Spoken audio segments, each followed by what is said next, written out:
जय हिंद, नमस्कार फ्रेंड। ज्योति क्लासेस में आप सभी का एक बार फिर से स्वागत है। हेलो दोस्तों, कैसे हैं आप सभी? आई होप आप सभी बहुत ही अच्छे होंगे, स्वस्थ होंगे, स्टडी अपनी कंटिन्यू कर रहे होंगे। चलते हैं हमारी आज की इवनिंग की क्लास की तरफ। जैसा कि आप सभी जानते हैं, इस चैनल के माध्यम से हम कर रहे हैं होम साइंस की सीरीज, जिसमें क्लास 6 से 12 की बुक को कवर कर रहे हैं। और अभी तक फ्रेंड्स क्लास 6 से 11 की पढ़ाई हमने कंप्लीट कर ली। जी हाँ, क्लास 6 से 11 की पढ़ाई हमने कंप्लीट कर ली। हम आगे क्लास 12 में। आई होप आपने हमारी सारी प्रीवियस क्लासेस देखी होगी।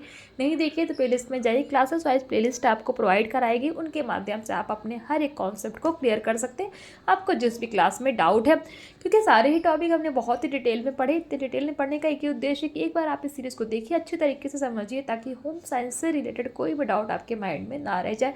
चाहे आप किसी भी क्लास के लर्नर से, किसी कॉम्पिटेटिव एग्जाम की प्रिपरेशन कर रहे हैं, या फिर किसी फील्ड में होम साइंस अपना करियर देख रहे हैं, सभी के लिए सीरीज़ काफ़ी हेल्पफुल होने वाली है। तो प्लीज़ चैनल पर फर्स्ट टाइम विजिट किए, चैनल को लाइक शेयर और सब्सक्राइब करें। साथ ही साथ अपना फीडबैक भी हमें कमेंट के माध्यम से बताएं, क्योंकि आपका हर एक फीडबैक हमारे लिए बहुत ही इंपॉर्टेंट होता है। स्टार्ट करते हैं आज की क्लास। आज की क्लास में हम करेंगे प्रारंभिक बाल्यावस्था देखभाल और शिक्षा के सिद्धांत।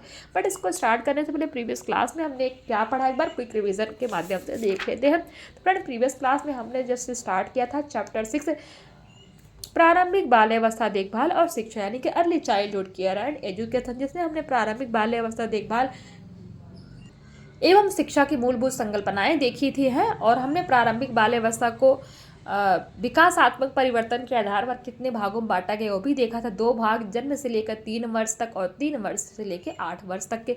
जन्म से लेकर 3 वर्ष तक के बच्चे के बारे में हमने पढ़ा था शैशवावस्था क्या होती है। कुछ हमने संस्थागत शिशु देखभाल केंद्र देखे, जिसमें हमने अस्थायी शिशु केंद्र यानी कि सेंचुरी क्रेच क्या होता है, इसके बारे में हमने चर्चा की थी। फिर हमने देखा था चलते फिरते शिशु केंद्र है। और थर्ड हमने देखा था दिवस देखभाल केंद्र यानी कि डे केयर सेंटर के बारे में चर्चा की थी। साथ ही साथ हमने 3 वर्ष से लेकर 8 वर्ष तक के बच्चे के बारे में पढ़ा था। प्रारंभिक बाल्यावस्था देखभाल और शिक्षा के उद्देश्य हमने देखे थे कि क्या कहता है हमारा राष्ट्रीय कार्यचर्या की रूपरेखा 2000 एनसीएफ, जिसको हम बोलते हैं एनसीएफ 2005, तो उसका क्या उद्देश्य है उसके बारे में हमने देखा था।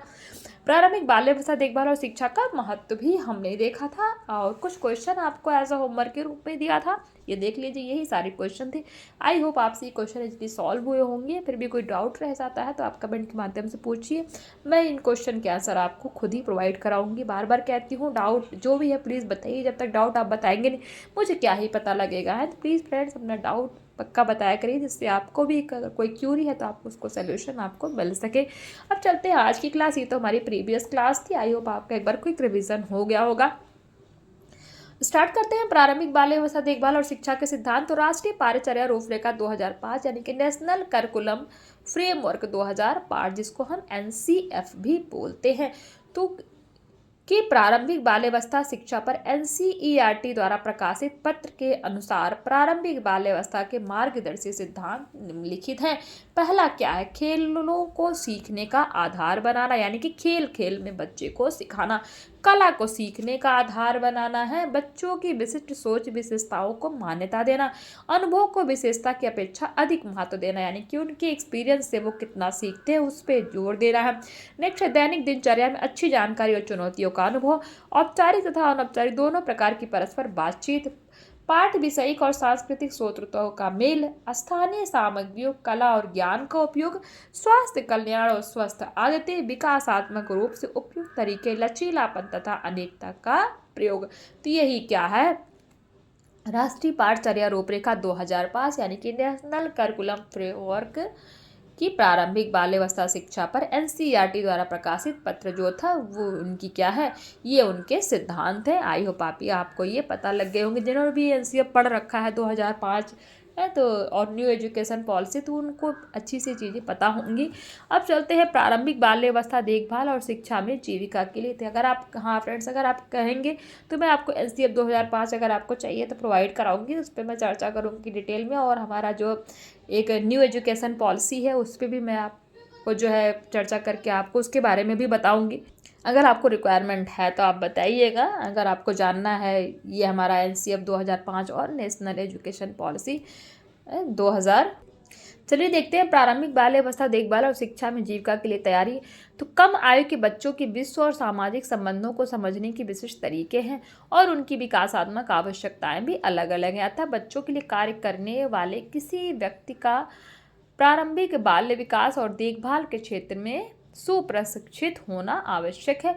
प्रारंभिक बाल्यावस्था देखभाल एवं शिक्षा व्यावसायिकों को बच्चों की आवश्यकताओं और चुनौतियों की जानकारी और ज्ञान होना आवश्यक होता है, जिससे वे उनकी वृद्धि और विकास के लिए अवसर प्रदान कर सके। जो व्यक्ति प्रारंभिक बाल्यावस्था कार्यक्रमों का चयन अपनी जीविका के लिए करते हैं, उन्हें बाल्यावस्था तथा विकासात्मक परिवर्तनों और चुनौतियों का प्रशिक्षण होना आवश्यक है।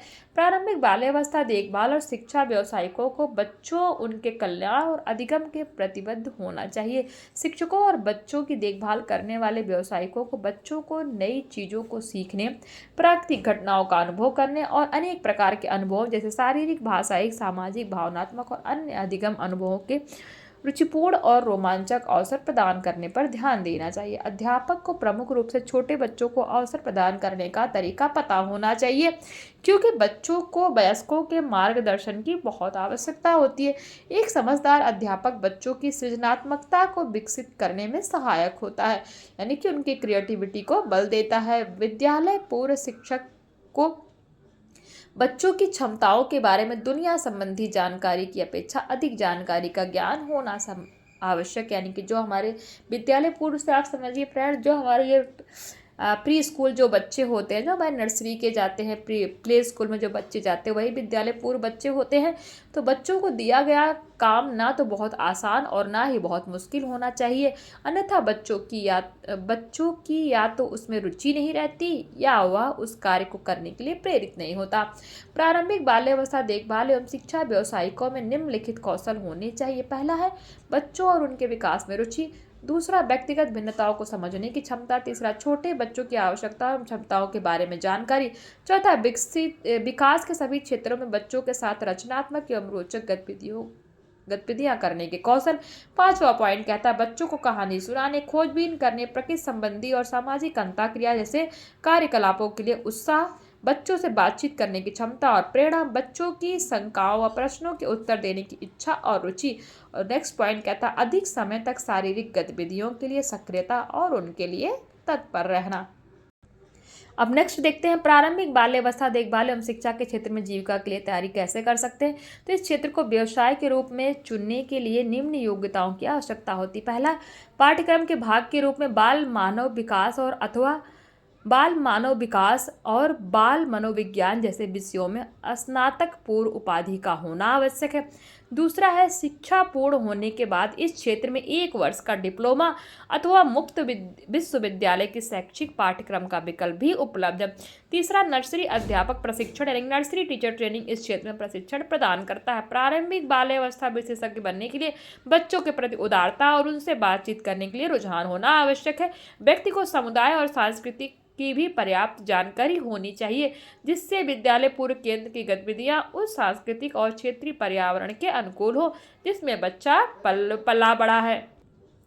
शिक्षक को उन प्रशासनिक और प्रबंधकीय कौशलों में भी निपुण होना चाहिए जिनकी रिकॉर्ड रखने, लेखाकरण, रिपोर्ट लिखने आदि के लिए आवश्यकता होती है, जिससे संस्थान उचित रिकॉर्ड रख सके। शिक्षक में विविध कला कौशल का होना भी काफी सहायक होता है। कहानी सुनाने, नृत्य, संगीत, आवाज में परिवर्तन करने तथा भीतरी और बाहरी खेल पूर्व गतिविधियां आयोजित करने के कौशल बच्चों के लिए काम करने में अधिक लाभदायक होते हैं।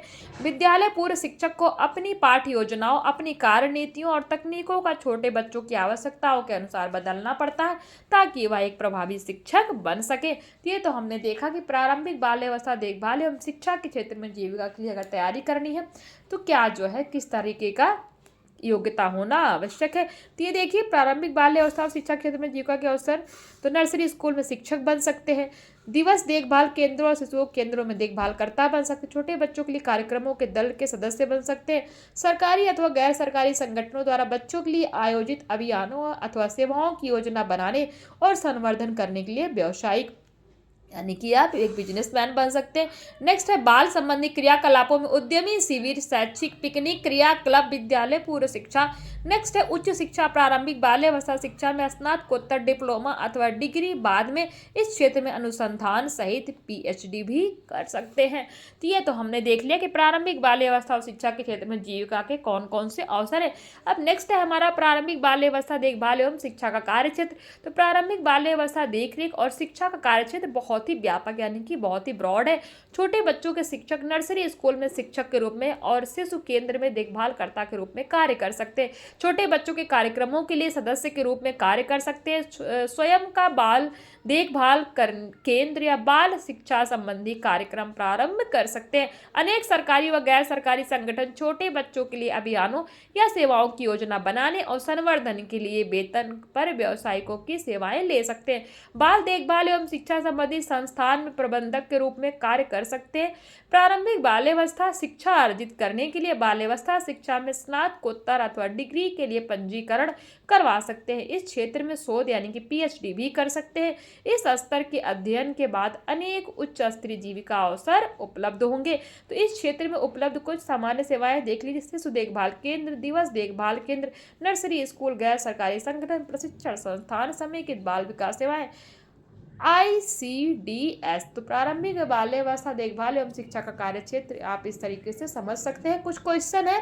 क्वेश्चन 1 कहता है प्रारंभिक बाल्यावस्था देखभाल और शिक्षा व्यवसायिकों को किसके लिए प्रतिबद्ध होना चाहिए। क्वेश्चन 2 है बच्चों को दिया जाने वाला काम कैसा होना चाहिए। क्वेश्चन 3 कहता है प्रारंभिक बाल्यावस्था देखभाल एवं शिक्षा व्यवसायिकों में होने वाला कोई एक कौशल बताइए। और क्वेश्चन 4 कहता है विद्यालय पूर्व शिक्षक को अपनी पाठ्य योजनाओं को किसके अनुसार बदलना पड़ता है। तो इसी के साथ फ्रेंड्स हमारा ये चैप्टर कंप्लीट होता है। बहुत ही इंपॉर्टेंट चैप्टर था, छोटा था बहुत बट बहुत ही इंपॉर्टेंट था। तो आज की क्लास को यहीं तक करते हैं। नेक्स्ट क्लास में मिलेंगे इसी से रिलेटेड क्वेश्चन आंसर के साथ, जो कि हम उसकी प्रैक्टिस करेंगे। आई होप आज की क्लास आपको समझ में आई हो। कोई डाउट हो, कोई भी क्वेरी हो तो आप कमेंट के माध्यम से पूछ सकते हैं। मिलते हैं नेक्स्ट क्लास में, तब तक के लिए जय हिंद, नमस्कार। हंसते रहिए, मुस्कुराते रहिए, एक दूसरे की हेल्प करते रहिए। धन्यवाद।